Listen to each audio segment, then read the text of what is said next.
Nehemiah 2. In the month of Nisan, in the 20th year of King Artaxerxes, when wine was brought for him, I took the wine and gave it to the king.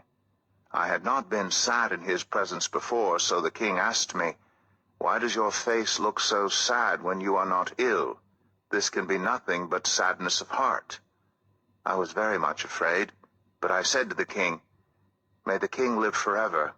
Why should my face not look sad when the city where my ancestors are buried lies in ruins, and its gates have been destroyed by fire?" The king said to me, "What is it you want?" Then I prayed to the God of heaven, and I answered the king, "If it pleases the king, and if your servant has found favor in his sight, let him send me to the city in Judah where my ancestors are buried so that I can rebuild it." Then the king, with the queen sitting beside him, asked me, "How long will your journey take, and when will you get back?" It pleased the king to send me, so I set a time. I also said to him, "If it pleases the king, may I have letters to the governors of Trans-Euphrates so that they will provide me safe conduct until I arrive in Judah?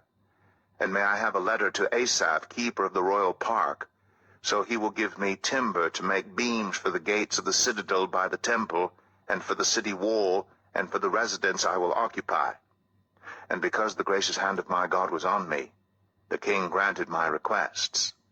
So I went to the governors of Trans-Euphrates and gave them the king's letters.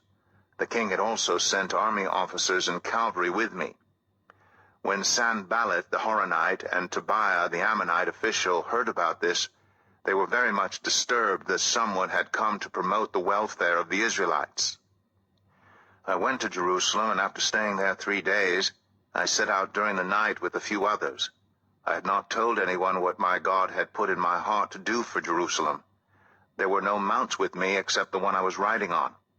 By night I went out through the valley gate toward the Jackal Well and the Dung Gate, examining the walls of Jerusalem, which had been broken down, and its gates, which had been destroyed by fire. Then I moved on toward the Fountain Gate and the King's Pool, but there was not enough room for my mount to get through. So I went up the valley by night, examining the wall. Finally I turned back and re-entered through the Valley Gate. The officials did not know where I had gone, or what I was doing, because as yet I had said nothing to the Jews, or the priests, or nobles, or officials, or any others who would be doing the work. Then I said to them, "You see the trouble we are in. Jerusalem lies in ruins, and its gates have been burned with fire. Come, let us rebuild the wall of Jerusalem, and we will no longer be in disgrace." I also told them about the gracious hand of my God on me, and what the king had said to me. They replied, "Let us start rebuilding." So they began this good work. But when Sanballat the Horonite, Tobiah the Ammonite official, and Geshem the Arab heard about it, they mocked and ridiculed us. "What is this you're doing?" they asked. "Are you rebelling against the king?" I answered them by saying, "The God of heaven will give us success.